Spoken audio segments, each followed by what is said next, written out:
Melhor amigo morto, um serial killer transformando assassinatos em arte. E o rei do crime, agora prefeito de Nova York. A primeira temporada de Daredevil Born Again basicamente conta como Matt Murdock tentou ser só um advogado enquanto a cidade caía nas mãos de Wilson Fisk. E como sempre acontece nessas histórias, deu muito, mas muito errado. A segunda temporada de Demolidor Renascido chega no dia 24 de março no Disney Plus, e para chegar com tudo fresco na cabeça antes da estreia, preparei esse recap rapidinho para você não ficar perdido.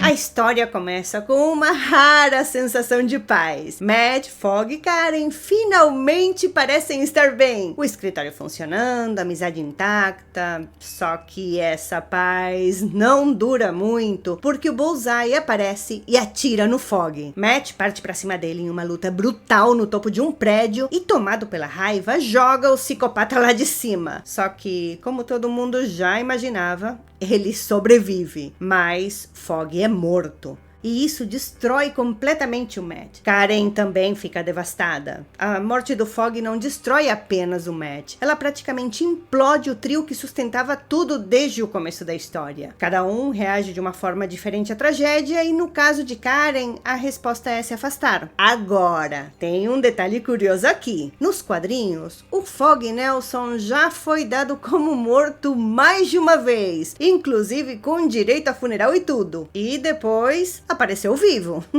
E eu fui uma das poucas que falou sobre isso quando acompanhei a temporada. Então, se lá na frente ele reaparecer, eu vou fingir surpresa, mas vocês sabem que eu avisei faz tempo. Culpado e cansado de perder pessoas, Matt decide abandonar o manto do Daredevil e focar apenas na vida de advogado, coisa que faz muito bem, aliás.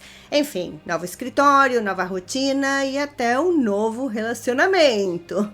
Matt começa a namorar a Heather, que é insuportavelmente chata. E por sinal, é terapeuta. E não é terapeuta de qualquer pessoa. Ela é nada menos que a terapeuta do próprio Fisk. Sim, o Matt começa a namorar justamente a mulher que faz terapia de casal com o cara que ele mais odeia em Nova York. E se isso parece uma péssima ideia, é porque é mesmo. Só que enquanto o Matt tenta seguir em frente, alguém já venceu o jogo. Wilson Fisk agora é oficialmente o prefeito da cidade. O antigo rei do crime virou político e promete acabar com vigilantes. Tudo com aquele discurso de ordem, segurança e blá blá blá. E é exatamente aí que a coisa começa a ficar perigosa de verdade. E antes que eu esqueça, eu já disse que o Fisk é o meu vilão favorito? Pois é, inclusive tem vídeo aqui no canal só sobre ele. Bom, enquanto ele tenta vender a imagem de político reformado, coisa que pelo menos o Matt não acredita nem um pouco, Vanessa continua comandando boa parte do império criminoso da família. Ou seja, a terapia pode até ajudar o casamento deles, mas definitivamente não ajuda Nova York. Mas é no tribunal que a situação começa a complicar ainda mais. Matt assume o caso de Héctor Ajala, o alter ego do vigilante conhecido como Tigre Branco, que foi acusado de matar um policial por uns policiais corruptos que queriam esconder suas sujeiras. Pelo menos, eles levam uma boa surra do Demolidor. Na verdade, do Matt Murdock.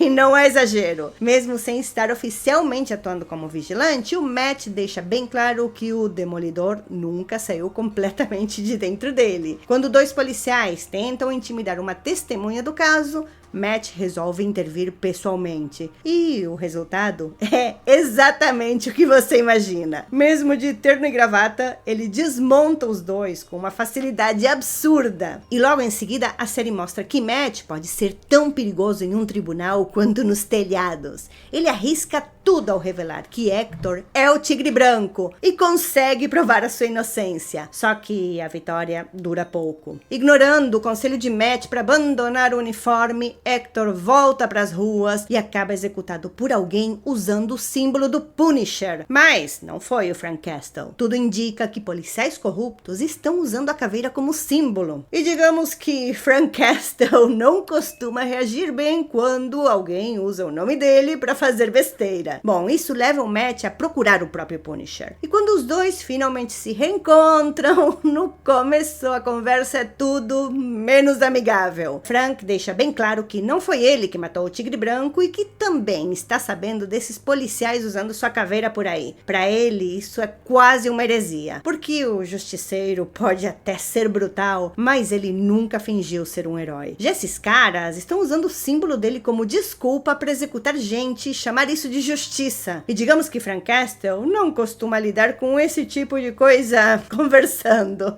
E quando parecia que New York já tinha problemas suficientes, um novo pesadelo começa a surgir na cidade. Um serial killer chamado Muse, que transforma assassinatos em arte. Sim, literalmente. O sujeito usa sangue humano para criar grafites gigantes pela cidade. Uma versão psicopata do Banksy, digamos. Quando uma criança é sequestrada e pode virar parte dessa obra, o Matt finalmente para de fingir que consegue resolver tudo apenas como advogado. O Demolidor volta. Durante boa parte da temporada, ele tentou convencer a si mesmo de que podia confiar apenas na lei, nos tribunais e no sistema, mas cada caso, cada injustiça e cada crime que ele vê nas ruas só reforça a mesma coisa. Nova York está quebrada. Vestindo novamente o traje vermelho, ele invade o esconderijo do assassino e salva a garota.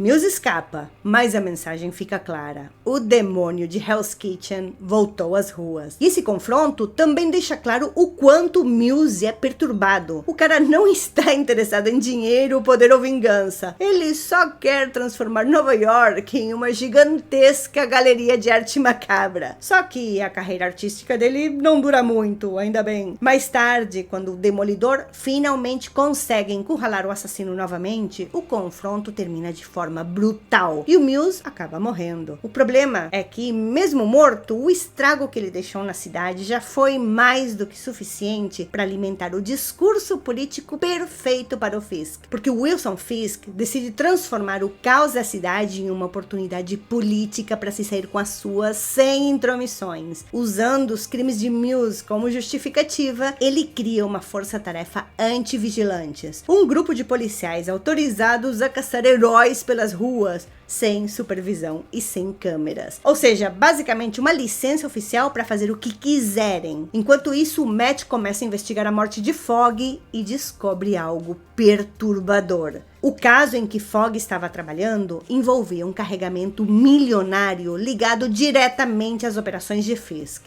E quando Matt junta todas as peças, percebe algo ainda pior.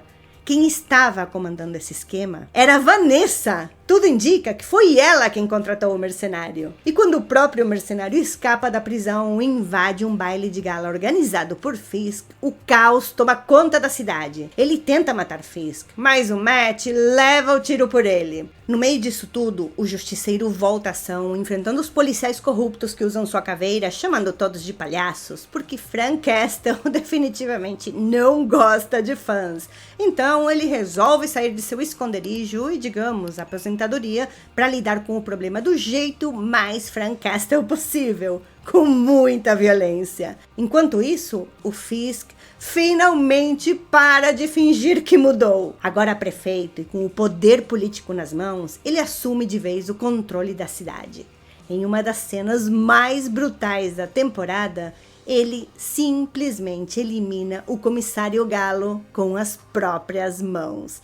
O rei do crime voltou. Com vigilantes sendo caçados, policiais corruptos nas ruas e o prefeito controlando tudo, Matt finalmente percebe algo inevitável. Dessa vez, força de vontade não é suficiente.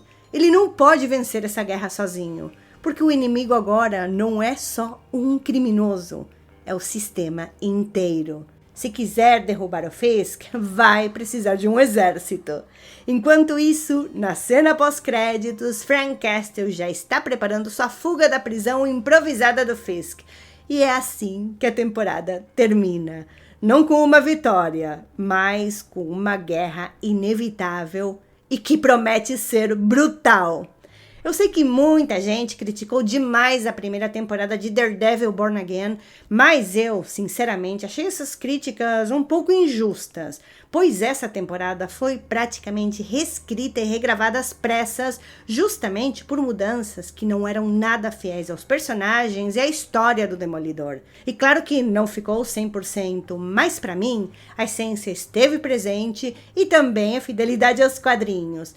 Agora, tanto Vincent D'Onofrio quanto Charlie Cox e o Jon Bernthal disseram que a segunda temporada será épica e que terá um nível de violência como o Rei do Crime merece. Porque agora sim, foi feita do zero e como correspondia. Então, o meu hype está lá em cima, porque o arco urbano da Marvel é, sem dúvidas, o meu favorito. E se você quer aproveitar ainda mais, aqui no canal eu fiz um resumão das 3 temporadas do Demolidor da Netflix e ainda tem minhas análises completíssimas de cada episódio, comparando com os arcos que foram adaptados das HQs e com teorias bem interessantes do que pode acontecer nessa nova temporada. Olha, já tem coisas que eu disse que estão confirmadas, como a volta de Jessica Jones e dos Defenders, e outras que eu tenho certeza que vão se cumprir também. Então já vai deixando o like e o hype aqui no vídeo, e se ainda não se inscreveu, não perde tempo, que com certeza eu irei acompanhar a série. Até a próxima, bye!